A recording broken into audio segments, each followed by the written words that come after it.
እርግጠኛ ነኝ ይሄንን ነገር አስተውላችሁ አታውቁም። የሴቶች መስጂድ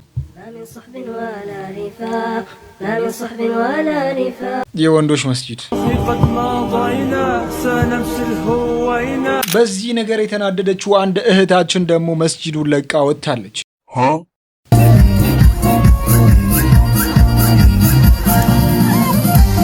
ተው እባካችሁ መስጊድን ከሆነ እናስተካከላለን ወይም ደግሞ በተራ እንሰጋገድበት እንጂ እንደዚህ አትሁኑ እህታችን እባካችሁ። እናንተን እንደ ሞዴል አድርገን እያየን እናንተን ከሌሎቹ ሴቶች ለየት አድርገን እያየን ሰው ግን በተከበረበት ቦታ ለመቀመጥ ያቅተዋል። እረፉ፣ አንዳንድ ሰዎች እረፉ። ተው። አንድ እህታችን ደግሞ ጭራሽ ብላ ቁርአንን አንዱን ቦታ አልቀበልም እያለችን ነው። እኔ እየቀራው ነበርና አንቀጽ 67 ሲደርስ እሺ ኢነከ የደኩና አዚም እንዴ ትክክል ነው። ግን አባይ ትክክል ነው። እኛ ሁላችንም ማለት መጥፎች ነው። ኢነከ የደኩና አዚም እንደው ደስ የሚለው ነገር እሱ ካፊር ነው። የካፊር ቃላት ደግሞ አንይዝም እንጂ ያዘል ምስር እሳቤን አለክ እንዴ ወላሂ ሁሌ ነው በቃ እዚህ አንቀጽ ደርስ የምገረመው ያን ሳይላለ እንደው በአንድ ሴት ጥፋት እና ደግሞ ብታጠፋም ጥፋቷ ደግሞ ፍቅር ነው አይደለ? እንዴት እንደዚህ ጥፋቷ ፍቅር እስከሆነ ድረስ እንዴት እንደዚህ ይላል? ይሄኛውን ብንይዝ አይሻልም? ሴቶች ምን ትላላችሁ? የምር እንደውም ወንዶች ጥመት ነው የሚያስቡት። አይሻል ፈይክዱ ደቂቃ ሄዳ ብሏል። ያዕቆብን ቃላት መያዝ አለብህ ነብይ ናቸውና አውዝል ምስር ግን ካፊር ስለሆነ የሱን ቃላት አንይዝም። ከዚህ በኋላ የሴቶች ጥመት አይደለም የሚበልጥ የወንዶች ነው። ኢነከ የደኩና አዚም ሴቶች ከወንዶች የበለጡ ተንኮለኛ ናቸው እያለን ነው ቁርአን። ለምን እንዲህ ያለ ብላ እሷ እያበደች ነው። በነገራችን ላይ ለተንኮል ከወጡ ሴቶች እነሱን የሚያክል የለም። ከወንዶች የበለጠ በጣም ፈጣኝ ናቸው። ኢንሳይንስ ብንሄድ በየትኛውም አንግል ብንሄድ ከወንዶች የበለጠ ፈጣኝ ናቸው በእንደዚህ አይነት ነገር ላይ። ቁርአን ያንን ነገር ለመግለጽ ፈልጎ ነው እንጂ ዛጋ ሴቶች እንደዚህ ናቸው ለማለት እየፈለገ አይደለም። ቁርአንን በነገራችን ላይ በደንብ መረዳት አለብን። ስለ ቁርአን እንመለስበታለን። ከዚህም ባለፈ ደግሞ አንዷ ደግሞ ጭራሽ ተናዳ ጫት ጀምራለች። በመስጂዱ ጉዳይ ነው ይሄ ሁሉ ነገር እየሆነ ያለው። ምን ማድረግ ይቻላል? የእውነት ሁሉንም ነገር አየሁት። ጥግ ይዞ መቃም ነው የሚሻለው። እቺም በቃ ጥግ ይዞ መቃም ይሻላል እያለች ነው።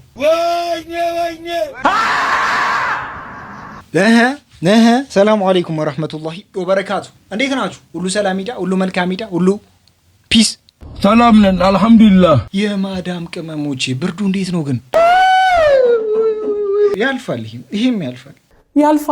በደንብ እንደሚያልፍ በደንብ ነበር ማቀው። ይሄን ጊዜ ስለሚያልፍ ጠንከር እያለን በቃ ቫዝሊናችንም ካጠገባችን እንዳረሳ እሷን ነገር እየተጠቀምን እናልፈዋለን። ጊዜው በደንብ እንደሚያልፍ በደንብ ነበር ማቀው። ከሌለ ደግሞ አሳውቁኝ፣ ከዚህ ያቃብላችኋለሁ። አረ ምንም ችግር የለም። ሁላችንም ደግሞ ይሄንን ቪዲዮ በላይክ እየጀመርን 17800 96767 ላይ እጅግ በጣም ከሚያስገርመው ነገር ውስጥ በዚህ ሰዓት ሌቦችን ማየት የሆነ የተለመደ ነገር ሆኗል። ሌቦችም ለመስረቅ ምንም አይነት አይናቸው እያፈራ አይደለም። እጅግ በጣም በሚያስገርም መልኩ ደግሞ መስጂድ ውስጥ ገብቶ ጫማ ሰርቆ ሲወጡ ስሜቱ በጣም ከባድ ነው። እውነት ስሜቱ በጣም ከባድ። እኔ ስንት ያልቅሻለሁ።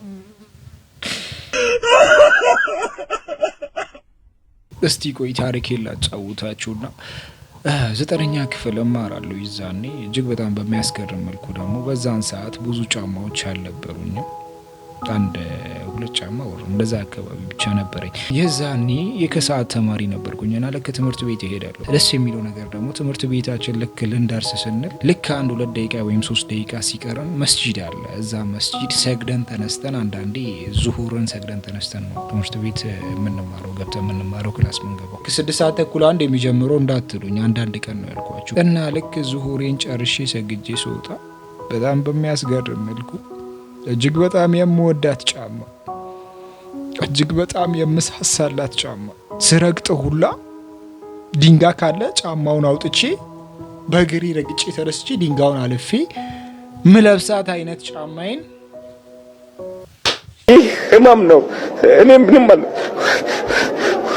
እና የዛኔ ያለው ስሜት እጅግ በጣም ከባድ ነበር። ሌባውን ባገኘው እጅግ በጣም ልጎዳው ይችላለሁ የምለው አይነት ነበር በዛን ስሜት። እና ይሄንን ስሜት የማቀው እኔ ደግሞ አንድ ቪዲዮ ተላከልኝ። ያአላህ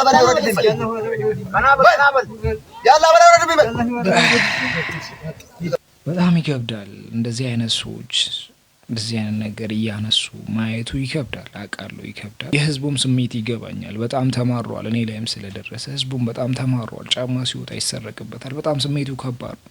አባት ግን እስቲ በአጠቃላይ ችግር አይኑ ይጥፋ። በነገራችን ላይ ሰው ቢኖሮ ሂዶ አይሰርቅም። ሰው ቢኖሮ የሆነ ነገር ለማድረግ አይደፍርም። በነገራችን ላይ እኛ ሀበሾች ስንባል እኮ ትራፊውን አንበላም። ለሽ ለምንድን ነው ይሄንን ያልበላሽው ስትለኝ ኢትዮጵያዊ ትራፊ አይበላም። ቆይ ኢትዮጵያዊ ትራፊ አይበላም?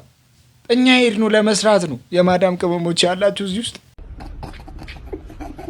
ተተተው ነገሩን በሆዳችን እንያዙና እስቲ ቻለ ሆድ ያለች እስቲ ሆዴ ቻለ የመጣሁት ልሰራ ነው እና በተደጋጋሚ እንደዚህ ሆንኩባት ማለት ነው። እና ከዛ በኋላ ምን አደረገች? ልክ ከሬስቶራንት ምግብ ስታዝ ጠርታኝ ትሰጠኝና ሙሉን የምትፈልጊውን ውሰጂና የተረፈሽን አምጪልኝ ማለት ጀመረች።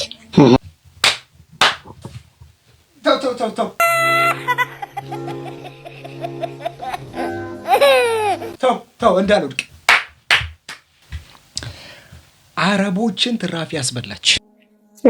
ኢትዮጵያዊ ትራፊ አይበላም። ከዛ እሷ ትራፊ መብላት ጀመረች። ከዛ የአበሻን ትራፊ እሷ መብላት ጀመረች ማለት ነው። አንቺ ውሰጂና ከላው ላይ ትራፊው ለኛ አምጪ።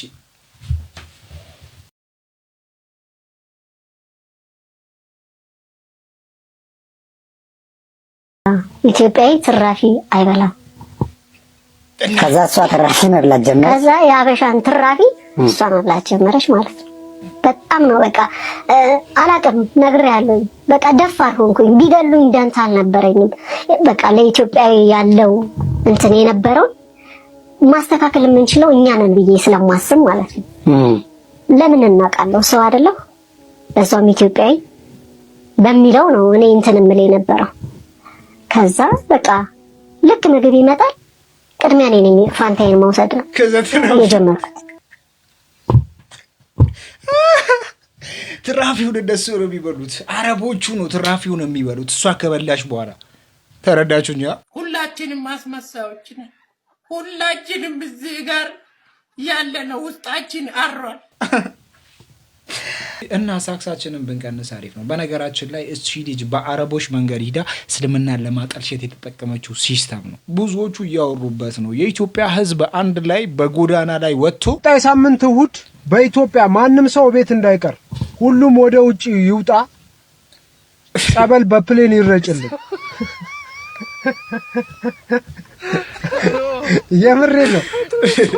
ሁሉም ወደ ውጪ ይውጣ፣ በቤቱ ማንም ሰው እንዳይቀር፣ ምግብ እንዳይበላ፣ በጠዋቱ በፕሌን ወይ ብቻ በሆነ ነገር ጸበል ሁሉም ይጠመቅ። እንዴት ነው ህዝብ እንደ ህዝብ ሙድ የሚይዘው? እንዴት ነው ህዝብ እንደ ህዝብ የሚያብደው? ወገን እሺ እዚህ ያለው ሰሲ ኦፖርቹኒቲውን አያገኝም። በቃ የጨለለ ነው። ከሀገር ውጭ ያለ እብድ ነው ለራሱ። እናንተ ምን ሆናችሁ እንደ ሀገር ሙድ የምትይዙት? አንድ ጉዳይ ላይ ስንት የሚያሳስበን ነገር እያለ ወር እናውራ። ኢትዮጵያኖች ትራፊ ለመብላት እኛ አልተፈጠረም። እኛ ትራፊ አንበላም። እንደ ሁላ የማዳም ቅመሞች ይስሙኝ። አንዳንዴ እነሱ ነው መስራት ያለባችሁ። ቁጭ ብላችሁ ማሰራት አለባችሁ።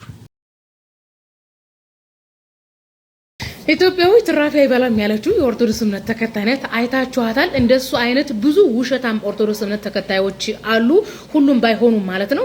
2 አመት 3 አመት ከሰሩ በኋላ ኢትዮጵያ ሲገቡ ለኦርቶዶክስ የሃይማኖት ግብአት ነው የሚያደርጉት። አረቦች እንደዚህ ናቸው። የዚህኛው ውሸት ትንሽ ይሻላል። የሌሎችን ውሸት ብታዩ በጣም ነው ትደነግጡት። በዚህ ደረጃ የሚዋሽና በዚህ ደረጃ በውሸት በጥላቻው ውስጡ የሞላ ኦርቶዶክስ አለ ወይ ነው የምትሉት። አንዷ ካሁን በፊት ቪዲዮ ሰርቼባት ነበረ። በቃ ባረቦች ላይ ያልዋሸችው ውሸት በእስልምና ላይ ያልዋሸችው ውሸት የለም። ይሄ አይደለም የሚገርመው። ጭራሽ ማርያም ተገለጠችላት፣ ማርያም ተገለጠችልኝ፣ ጊዮርጊስ ተገለጠልኝ፣ በቃ ከሰማይ ወረዱ ምናምን እያለች ስታወራ ነበር። ብታምኑ ባታምኑ እኔ ዘገነነኝ። የሚገርማችሁ ነገር ቃለ ሕይወት ያሰማልን እያሉ በየኮሜንቱ የሚኮምቱት የሚከታተሉት ስፍር ቁጥር የሌላቸው ኦርቶዶክሶች ናቸውና ግርም የሚል በጣም ኋላ ቀርነት አለ። ኦፍ ኮርስ እንደሚታወቀው የኦርቶዶክስ ቤተክርስቲያን ትራዲሽናል ቸርች ናት። በቃ ኢትዮጵያንም ህዝቧንም ይዛው ወደ ኋላ የቀረች ደብተራና ዲያቆን ህዝቡ ላይ ጥላቻ ከመዝራቱ የተነሳ በቃ አረብ ቤት የሚሰሩትን ለሃይማኖት ግብአት አረብ ቤት የሰራችሁትን ለውሸት ለሃይማኖት ግብአት ብታደርጉት የኦርቶዶክስ ሃይማኖት እውነተኝነት በጭራሽ አይመጣም። ኦርቶዶክስ ሚሊዮን ውሸት ብትዋሹ መቼም እውነት አትሆንም። ኦርቶዶክስ ሆነ ልትሆን የምትችለው በያዘችው ሃይማኖታዊ ትምህርት እንጂ በአረብ ላይ ስለዋሻችሁ በእስልምና ላይ ስለዋሻችሁ አይደለም። እኔ በጣም ኋላ ቀሬ ትራዲሽናል ሰዎች ናቸው ወላሂ ለአዚ እንዴ በየዩቲዩብ ላይ እኮ ያለ ብታዩ ማለት ነው። በዩቲዩብ ላይ ያለ ቀጥፈትና ውሸት ብታዩ ኦርቶዶክሶች እንዴት ነው የሚያስቡት? ምን አይነት ኋላ ቀሮች ናቸው ነው የምትሉ? ኋላ ቀረት የትኛው ማህበረሰብ አለ? ነገር ግን እነዚህ ኋላ ቀር ሲደመር ውሸት ሲደመር ጥላቻ ናቸው። እንዴት እንደሚቀፉ ተይ ባህላችንማ አታበላሽ አንቺ። እኛ እኮ ትራፊ አንበላም። በነገራችን ላይ ኢትዮጵያ ትራፊ አይበላም።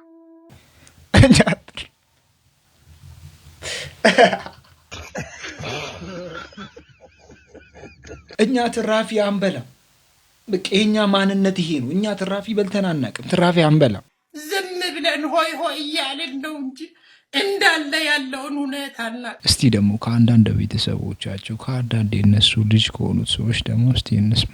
እናቴ ትሙት የምሬ ነው የምነግራችሁ። ሚካኤልን እኔ ከውሻ ሩዝ ቀምቼ በልቼ አውቃለሁ። የዛሬ 4 ዓመት አካባቢ በእግር እየመጣሁ ከሚስ ምሽት አብሃ የምታውቁት ከሆነ ሰው እኮ ይቀደዳል። ሁላችንም እኮ ቦተረፋለን። ሀያል ቀን ቦተረፈን እናውቃለን። ግን እንዲህ አይነት ቦተረፋ ገጥሞን አያውቅም። ከዛታሽ በጣም አንቺ ቢውለሽ አረቦች አንቺ ከሬስቶራንት ገዝተው መጥተው አንቺ ተራፊሽን ምናምን እንኪያሉሽ እና ከዛ አንቺ በላሽ። ከዛ እነሱ ያንቺን ተራፊ በሉ እነሱ ገዝተው ማለት ነው። አረቦቹ ገዝተው ሰጥተው ነው። እንደዛ ነው። አይዞህ እኔ አንድ ነገር ልንገርሽ። እናቴ ትሙት የምሬ ነው የምነግራችሁ። ሚካኤልን እኔ ከውሻ ሩዝ ቀምቼ በልቼ አውቃለሁ። የዛሬ 4 ዓመት አካባቢ በእግር እየመጣሁ ከሚስ ምሽት አብሃ የምታውቁት ከሆነ ከሚስ ምሽት አካባቢ በእግር እየመጣሁ አረቦቹ በየበሉ አገኘኋቸው እና ማታ ላይ እንዳልሄድ ኢጋማ የለኝም መጅሁል ነኝ። በእግሬ እየተጓዝኩኝ ነው። ስለዚህ ምድር ያለው አማራጭ አረቦቹ ተነስተው እስኪሄዱ ነው የምጠብቀው። ቁጭ ብዬ ጠበቅኳቸውና ምግብ በልተው ወደ 6-7 ሰዓት አካባቢ ነው ተነስተው ሲሄዱ ውሾቹ ወርጠው መኪናዎቹ ገና ሲሄዱ ውሾቹ ወርጠው ሲከቡ እናቴ ትሙት እየሮጥኩ በድንጋይ አሳድጄ ነው ምግቡን ቀምቼ የበላሁትና እና እናቴ በእናትሽ እንዲህ ያልሽ እህቶቻችን ስደት እንዳታባብሽ። አይ ነገሩ ከባድ ነው። ለሌሎች ምን አይነት መልእክት እያስተላለፈች ነው የሚለው እዚህ ጋር መጣራት መቻል አለበት። እኛ ኢትዮጵያውያን እኮ እንደማንበላ እናውቃለን። ግን ተው እና ሲቀጥል ደግሞ እናንተ እየተኛችሁ ሰው ሌላ ታሪክ ውስጥ ገብቷል። ምንድን ነው ግን አንቺ ለምን ትተኛለሽ? ቆይ አንተ እንቅልፍ ውስጥ ነው የመረሰው። ሰርግ ላይ አወኩሽና ኩሽ ነው አይደል? ከእናንተ ጋር አብሬ ሱል እንደናንተ ነው የምታዩኝ።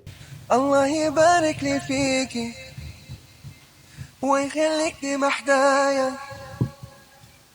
يلي نباهي بيكي نجوم ليلي وسمايا وتلمع يوم لا ينفع مال ولا بنون። እንደዚህ አይነት ነገሮችን ሳይ ይሄንን የቁርአን አያ ነው ማስታወሰው። ብር ምንም አይጠቅምበት ታይም ሊመጣ ይችላል። በነገራችን ላይ አሁን ብርን እንደዚህ ስትመለከቱ የሆነ ተራ ነገር ወረቀት ነገር ሊመስለን ይችላል። ነገም እንደዚህ ነው እና እስቲ ላገባ አስቤያለሁ እንደዚህ የሚያረግ ሰው ይሄንን ባል ከሶማሌ ነው መሰለኝ አይ ቲንክ ሶማሌዎች ናቸው እንደዚህ የሚያረጉት ይመስለኛል እንደ ሐሳብ። እስቲ እንደዚህ የምታረጉ ሰዎች ካላችሁ ዝግጁ ነኝ በነገራችን ላይ። Bitch, I see what you did there. የሚስቱን ትክክለኛ ፊት ያየው ባል ፍቺ ጠየቀ። በተባበሩት አረብ ኤምሬትስ አዲስ ተጋቢዎች በመዋኛ ገንዳ እየተዝናኑ ባሉበት ወቅት የሚስቱን የተፈጥሮ ፊት የተመለከተው ባል በአፋጣኝ የፍቺ ጥያቄ ማቅረቡ ብዙዎችን አስገርሟል። ከትዳራቸው በፊት በርከት ያሉ የፊት መዋቢያዎችን የምትጠቀመው የ28 ዓመቷ ወጣት ከሰርጋቸው በኋላ ከባሏ ጋር በመሆን በአልመምዛር ባህር ዳርቻ በመዋኘት ላይ እያለች መዋቢያዋ ለቆ ትክክለኛ የፊት ገጽታዋ መታየቱ ተነግሯል። በዚህም ድንጋጤ የተሰማው የትዳር አጋሯ በሌላ ማንነት ቀርባኛለች፣ አታላኛለች በሚል በአፋጣኝ የፍቺ ደብዳቤ ማስገባቱን ገልፍ የዜና አገልግሎት ዘግቧል። ሜካፓን ሸወደኝ ያለ ሰውየው ውበት ረጋፊ ነው፣ ሀብት ጠፊ ነው፣ ብዙ ነገሮች ይቀራሉ። እናንተ ጋር የሚቀረው ነገር ቢኖር ልቧ ብቻ ነው። ልቧን እያያችሁ አንቺም ልቧን እያየሽ ነው ማግባት መቻል ያለብሽ እንጂ ከፊት ብዙ የምጠብቁት ነገር አለ ብዬ አላስብም። ተውራ የሚባል መጽሐፍ ታውቃላችሁ? ተውራት ታውቃላችሁ? ተውራ እስቲ ለማን ነው የወረደው ነገር?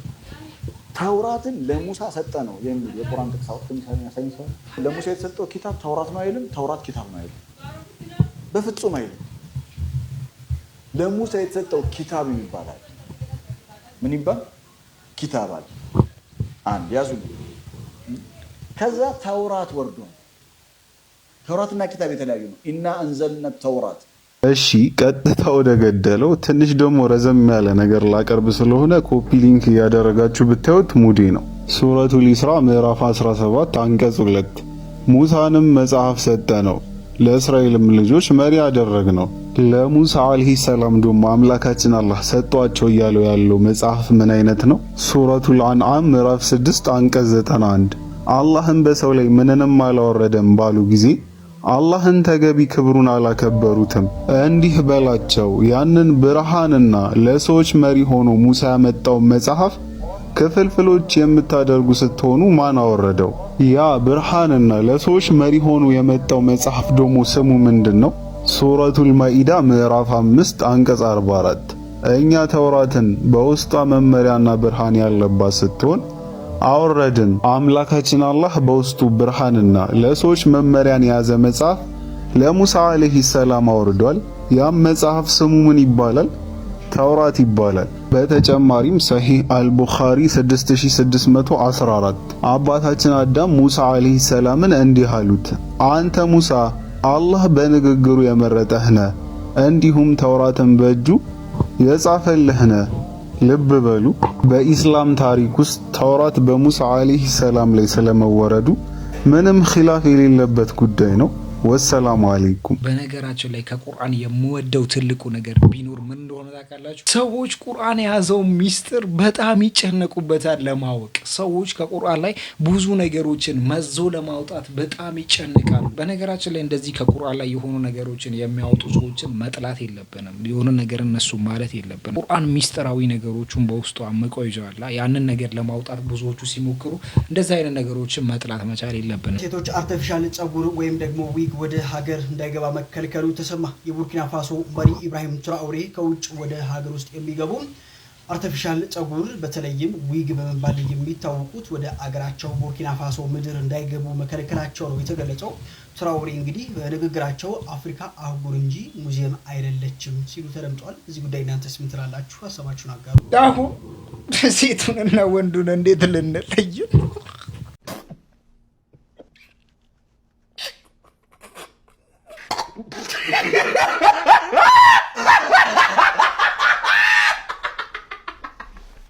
ሶሪ በጣም ሶሪ። እናንተን አይመለከታችሁ። በኔ በነዛ ላይ ነው ያወራሁት። እናንተ እንደማትጠቀሙ አውቃለሁ። ዊግ ሙስሊሞች ሲጠቀሙ በነገራችን ላይ አይቼ አላውቅም። እውነቴን ነው የምላችሁ። ሙስሊም እህቶቻችን ሲጠቀሙ አይቼ አላውቅም። አንዳንድ ቲክቶከሮች ምናልባት ወጣ ያሉ ቲክቶከሮች ሊጠቀሙ ይችላሉ። ግን ከዛም ባለፈ በሰፈር እንዲህ በማውቃቸው አይነት ቦታዎች ላይ ሲጠቀሙ አይቼ አላውቅም። ለዚህ እስቲ ቁሜ ላጨብጭብላችሁ እውነት። ከዛ ደግሞ እስቲ የእህታችን አንድ ዱዓ ቃል ታርግልና የምድር ጀነት የሆነ ትዳር አላህ ይስጣችሁ። ሰብሰብ ብሏል። እንዳመልጣችሁ ሰብሰብ በሉና አሚን በሉ። ቢስሚላህ አላህዬ በቅርቡ የምትመኙትን አይነት ሁሌ ዱዓ የምታደርጉትን አይነት አይምሯችሁ ውስጥ የምትስሉትን አይነት ወላጆቻችሁ የመረቋችሁን አይነት ትዳር አላህ ይስጣችሁ። ከማያልቅ ፍቅር ጋር ከማያልቅ ሲሳይ ጋር በረከት ጋር ሙሉ የሆነ ልባችሁም አይምሯችሁም የሚያርፍበትን ትዳር አላህ ጀባ ይበላችሁ። በልጅ የምትባረኩበትን በሀብት የምትባረኩበትን በፍቅር የምትባረኩበትን ትዳር አላህ ጀባ ይበላችሁ። አትፋቱበትን ሀጅና ዑምራ አብራችሁ የምታደርጉበትን እስከ ጀነት አብራችሁ የምትዘልቁበትን ትዳር አላህ ይስጣችሁ። አሚን ላላችሁት ሁሉ እሺ። ለዚች እህታችን አሁን ምን ይገባታል? እውነት እስቲ ንገሩኝ ወንዶች። ችግር የውስጥ ችግርን የብልት ውስጥ ችግርን አይታ ነው ዱዓ ያደረገችው። ምን ይገባታል? የወንዶች ጀማ በተለይ ደግሞ የአንሱ ጀማ እጅግ በጣም እንወድሻለን፣ እጅግ በጣም እንወድሻለን፣ እጅግ በጣም እንወድሻለን። እዚህ ጋር የምትመለከቷቸው እናትና ልጅ አርብ ታህሳስ 3 ቀን የጁማ ዕለት ከመስጊድ ከተመለሱ በኋላ ምግባቸውን ተመግበው ህይወታቸው ማለፉ ተሰምቷል። በዚሁ ቀን ታዲያ እናት ሻወር ለመውሰድ ቤታቸው ከደረሱ በኋላ ወዲያው አረፋ መድፈቅ ይጀምራሉ፣ መወራጨት ይጀምራሉ። ይህንን የተመለከተችው ልጅ ትጮኻለች። ወዲያው ሰዎች ይሰበሰባሉ። ልጅም ከቆይታ በኋላ እንደ እናቷ ከአፏ አረፋ በመድፈቅ ስትወድቅ ወደ ካራሚሌ ሆስፒታል ትወሰዳለች።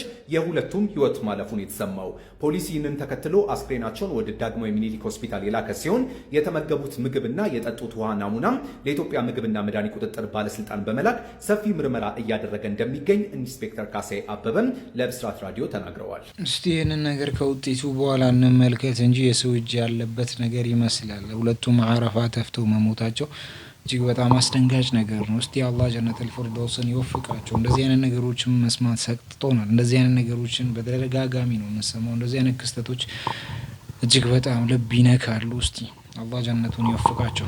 ይሄ እንግዲህ ከጀርባ የምትመለከቱት የአስክሬን መያዣው ደግሞ የሬሳ ሳጥን ማለት ነው ሙሉ በሙሉ በወርቅ የተሰራ ነው። በናይጄሪያ ውስጥ ያለ አንድ ፓስተር እንግዲህ እናቱን ለመቅበር ወር ደግሞ የእናቱን ሀዘን አስመልክቶ ነው እንግዲህ ይሄን የመሰለኝና እናቱ 104 ዓመታቸው ነው ሲሞቱ 150 ሚሊዮን ናira ነው ያወጣበት። ኦልሞስት ወደ $105,000 የአሜሪካ ዶላር አካባቢ የሚያወጣና በወርቅ ነው የምትመለከቱት። ውስጥ ያሉት እናቱ ናቸውና የምትመለከቱት ቀበስን ሰዓት የተካሄደላቸው ሰባው በጣም ኤክስትራቫጋንት ከመሆኑ የተነሳ ላይምሮ የሚከብድ ነገር ነው የምንሰማውና 150 ሚሊዮን ናira በእነሱ 150 ሚሊዮን አውጥተው ደግሞ $103,000 አካባቢ በላይ ወጥቶ በእኛ ስንት እንደሆነ ካልኩሌት አድርጋቸው አስቀምጡትና እንደዚህ አይነት የሳጥን አዘጋጅቶላቸው ያው አፈር ገብተዋል። መረጃ ነው የነገርኳችሁ። ሰው ምን ያክል ገንዘቡን የት መጣል እንደቸገሩና የት መጣል እንደከበደው የሚያሳይ ነውና እናንተ የሁሉ ብር ቢኖራችሁ የሬሳ ሳጥን ላይ ታጠፉታላችሁ ወይስ ምን ታደርጉበታላችሁ? ቆይ ተረጋጉ።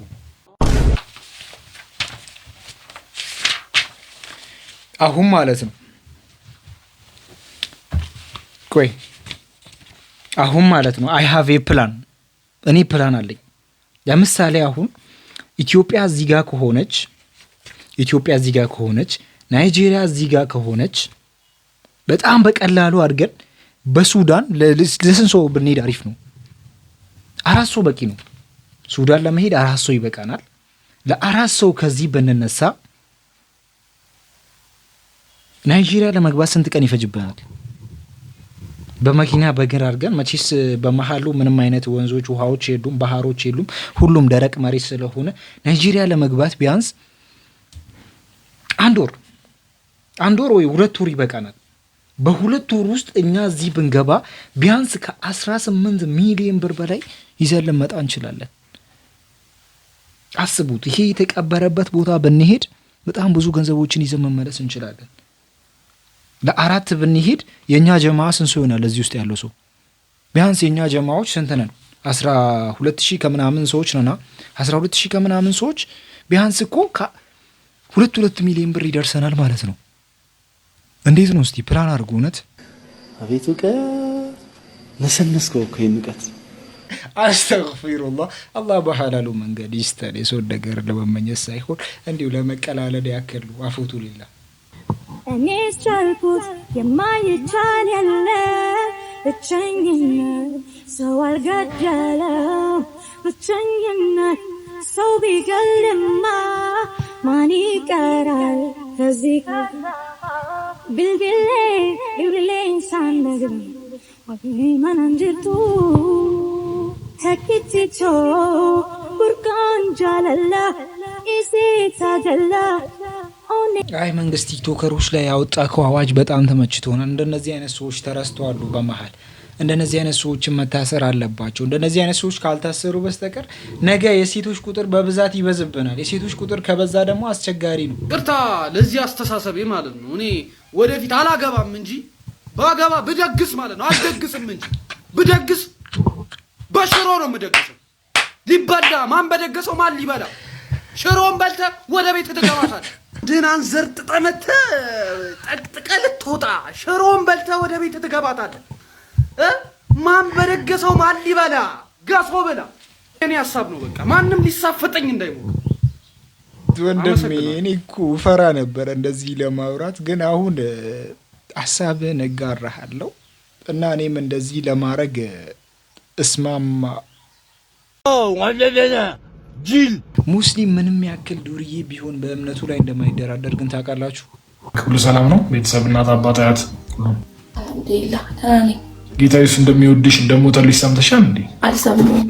ኢየሱስ ክርስቶስ በመስቀል ላይ ደሙን አፍስሶ ሞቶልሻል እና በክርስቶስ ኢየሱስ ካመንሽ ሕይወት ታገኛለሽ። መጽሐፍ ቅዱስ እንደሚል በልጁ ያመነ የዘላለም ሕይወት አለው፣ ያላመነ ግን ዛሬ ተፈርዶበታል ይላል። አንቺ ካለሽበት የኃጢአት ባርነት ካለሽበት የጨለማ ሕይወት ነፃ መውጣት ከፈለግሽ ወደ ክርስቶስ ኢየሱስ መምጣት ትችላለሽ። ጨለማ ሕይወት ውስጥ አይደለሁም። በመጀመሪያ ደረጃ ኢየሱስ ሞቶልኛል ካል አንተ በራስ መንገድ ልክ ነህ። እኔ ደግሞ በራሴ መንገድ ዛሬ እንደማይወልድ እንደማይወለድና አምሳያ እንደሌለው አማቀው። አላህ አይወልድም አይወለድም ያልሽበት ሪዝን ምንድን ነው? ለምንድን ነው ላይቭ ላይ እየገባክ ብዙ ጊዜ ሪከርዶችን ያለው ሰው የምታስጨንቀው? በእምነት መስበክ ካለብህ ወጥተህ ስበክ። የላይቭ ሰው ላይ እየላክ ማስጨነቅ አንዴ ላውራሽ። አውርተህም ስለማልቀበል ነው እኮ። እሱማ ልክ ነሽ ብላ ትቀበይኝ እኮ ትችያለሽ። እኔ ማወራበትን ሪዝን ስሚኝና ልክ ካልሆንኩኝ እኮ ታይዋለሽ፣ ችግር የለውም። አሁን የማወራበት ሪዝን አንደኛ ክርስቶስ ኢየሱስ ሕይወት እንጂ ሃይማኖት አይደለም። ሁለተኛ ነገር ደግሞ አንድ መንገድ ብቻ ስላለ ነው። አሁን በአንቺም እኔም ሃይማኖት ተከባብረን ኑር የሚባል ሴንስ የለም። ሀሳብ የገባሻል? አንቺ ክርስቶስ ኢየሱስ ከሌለሽ ሟች ነሽ ኦልሬዲ።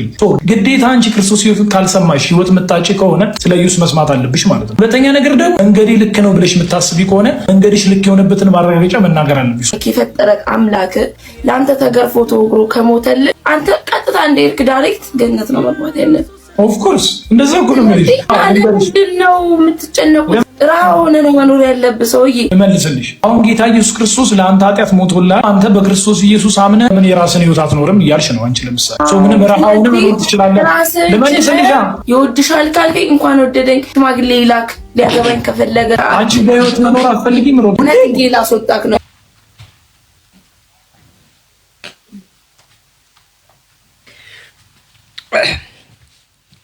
ማይ ባድ ሶሪ። በጣም ይሄውልህ አልኩት 22 ዓመት ተፈረደብህ። አላህ ካለ ትወጣለህ። ከአንድ ወርም በኋላ ውጣ፣ ከ10 ዓመትም በኋላ ውጣ፣ ከ22 ዓመት በኋላ ውጣ። እኔ አቅሜ በሚችለው ሁሉ ከጎንክ ነኝ አልኩት። ካንተ ጋር እሆናለሁ። ነገር ግን አልኩት ከዚህ ስትወጣ እኔ እኮ ለውያ የምትባል ልጅ አላቃትም ብትል ወላሂ ላይሰማኝ አልኩት። እኔ ፌል አላረግም። ይሄን ማ እያደረኩ ያለሁት ነገር በቃ ነገ አላህ ፊት የማስበው ነገር ነውና ምንም አይነት ውለታ ምንም አይነት ይሉንታ ምናምን እንድትይዝ ነው አልፈልግም። በቃ አንተ ለአላህ ብለህ እስከታሰርክ ድረስ ያንተ እስከታሰርክ ድረስ እያደረክ ያለው ነው። እኔ ደግሞ ይሄን መመላለሰው ይሆናል። አላህ የሥራ ክፍፍል ሰጥቶን ይሆናል። ስለዚህ ውለታ አይደለም እየዋልኩልህ ያለሁት እንደ ውለታ እንድትቆጥር አልፈልግም አልኩት። እውነት ቆይ አሁን በዚህ ሰዓት እንደነዚህ አይነት ሴቶች የጠፉ ቆይ አሁን እውነት እንድናውራና ቆይ እስቲ አሁን የጠፉ አሁን አሉ አሁን እውነት እንደዚህ አዲሱ ጄኔሬሽን እንደዚህ ማሰብ ይችላል? እውነት እንደነዚህ አይነት ወንዶች ደግሞ የት አሉ እንዳትሉት። ባነሳው ፎቶግራፍ ምክንያት ዓለም ላይ ላይረሳ ታሪኩ ተከትቧል። የዓለም መገናኛ ብዙሃንም የፎቶግራፍ ጥበብ ማለት ይህ ነው ሲሉ አሞካሽተውታል። እርሱ ግን በአጭር ጊዜ ጉዞውን ወደ ሞት አድርጓል። ጥንተ ነገሩ እንዲህ ነው። በ1960 የተወለደው ኬቨን ካርተር የተባለ ደቡብ አፍሪካዊ የፎቶግራፍ ባለሙያ ሱዳን ውስጥ ተከስቶ በነበረው ረሃብ ከተባበሩት መንግስታት የእርዳታ ልዑክ ጋር ለደግነት ወደ ደቡብ ሱዳን ያመራል። በአንዷ መከረኛ ዕለትም ይህ የምትመለከቱት ምስል በካሜራ አስቀረ። ረሃብ አድቅቋት የገዛ ራሷን መሸከም ያቃታት ሕፃን ልጅና ይህንን ገላ ለመግመጥ የቋመጠ ጥንባንሳ የረሃብን ክፉ ገጽታ፣ የድርቅን አሰቃቂ ሁነት፣ የምስኪኖችን እልቂት ቃላት ሊገልጹት ከሚችሉት አቅም በላይ በሆነ መንገድ በድንቅ ካሜራው ለዓለም አስቃኘ። የፎቶ ከወራት በኋላ በ1985 ዓ.ም ለኒውዮርክ ታይምስ ጋዜጣ ተሽጦ ታተመ። ምስሉ በመላው ዓለም ላይ ታየ። ፎቶግራፈሩ ክብርና ዝናን አተረፈ። በፊውቸር የፎቶግራፍ ዘርፍ የፑሊትዘር ሽልማት አሸናፊ ሆነ። ዳሩ ግን ከዚህ ሽልማት በኋላ በሰጠው ጋዜጣዊ መግለጫ ላይ በአንድ አስተዋይ ጋዜጠኛ የተወረወረች ያልተጠበቀች ጥያቄ የሕይወቱን አቅጣጫ እስከ ወዲያኛው ቀየረች። ሕፃኗ ልጅ እንዴት ሆነች? ታደካት? የጋዜጠኛው ጥያቄ ነበር። ኬቨን ካርተር ያላሰበው ጥያቄ ነበር። በምናብ ወደ ደቡብ ሱዳኗ የበረሃ መንደር ተሰደደ። ጠያቂው ግን በድጋሚ በጩኸት ጠየቀ። ሕፃኗ ልጅ ታደካት ነው ወይስ ፎቶውን ብቻ ይዘህ መጣህ? ካርተር ጋዜጣዊ መግለጫውን አቋርጦ ወጣ። ከወዳጅ ዘመድ ሁሉ ተሰወረ። በገዳይዋ ፊት ጥሏት የሄደው የጎስቋላ ሕፃን ነፍስ ለወራት እንቅልፍ ነሳው። ካርተር ራሱን ወንጀለኛ አድርጎ ቆጠረ።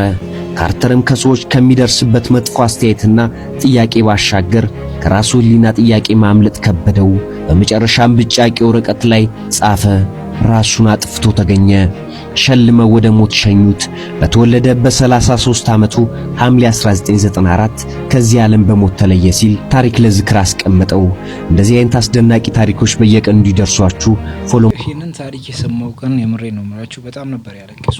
ልጁ ራሱን ደክሞ በወደቀበት ሰዓት ነበር ጣምባሳ ይሄን ልጅ ሳይሞት ሊበላው የመጣው። ይሄ እውነተኛ ታሪክ ነው፣ ፊልም ምናምን እንዳይመስላችሁ። ይሄ ሱዳን ጎረቤታችን ውስጥ የተከሰተ ድርጊት ነው። ሲቀጥል ደግሞ ዩቲ ከዚህ በፊት አዋርዱ ላይ ደብሯት ቢሆንም ሳቋን እያሳየች የነበረችው አሁን ደግሞ በሰፊው ስቃለች። ምን ተገኘ?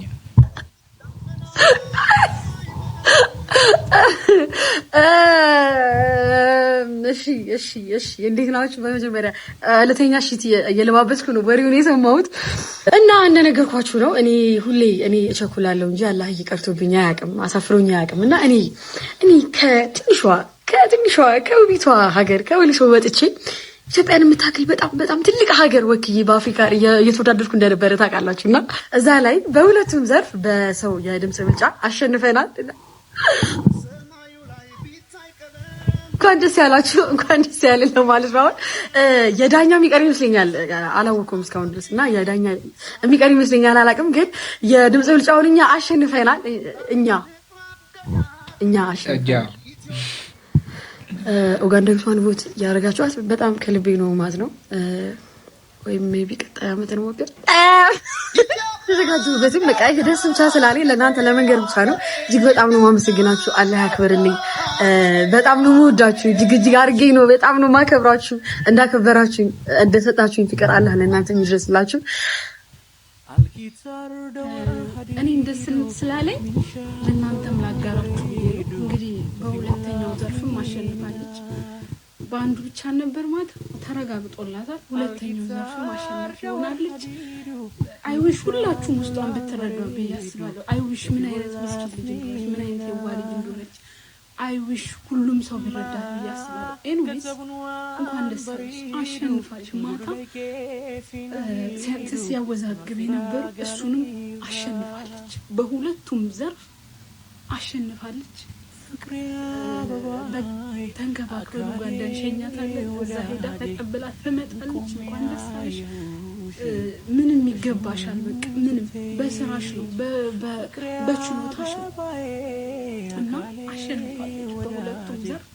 እኔ በጣም ነው ደስ ያለኝ፣ በጣም ወላሂ ከምላችሁ በላይ ጋለው አይዊሽ ነገሩ ተሳክቷል። አይዊሽ ከዚህ በፊትም እሷ እንትን ብትልም አይዊሽ አሳክተናል። አይዊሽ ኮንግራ ብለናል ዩቲም። እጅግ በጣም በሚያስገርም መልኩ ደግሞ ትናንት ትኩስ ዜና ሰምተን ነበር። ይሄንም ዜና ደግሞ ምንድነው? አውስትራሊያ ውስጥ አይሁዶች አለቁ እየተባለ ነው። ሙስሊሙ አህመድ አይሁዶችን ከሽብር ጥቃት በመጠበቁ ብዙዎች እያደነቁት ነው። አሸባሪውን ፊት ለፊት ነበር የተጋፈጠው። ይህ አህመድ የተሰኘ ሰው ብዙዎች እያደነቁት ይገኛሉ። ይህ ነጭ የለበሰው ሰው ነው። ዛሬ እንደሚታወቀው በአውስትራሊያ ሁለት አሸባሪዎች በአይሁድ ክብረ በዓል ላይ በመገኘት የተኩስ ርምታ በመክፈት 12 ሰዎችን ይገላሉ።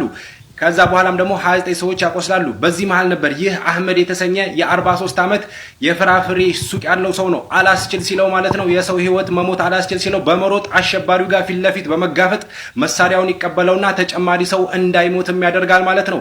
አህመድ እጁ ላይ የተወሰነ ጉዳት ደርሶበታል። ዛሬ ማለት ነው አህመድ ጀግና ሆኖ በአውስትራሊያ ውሏል ማለት ነው።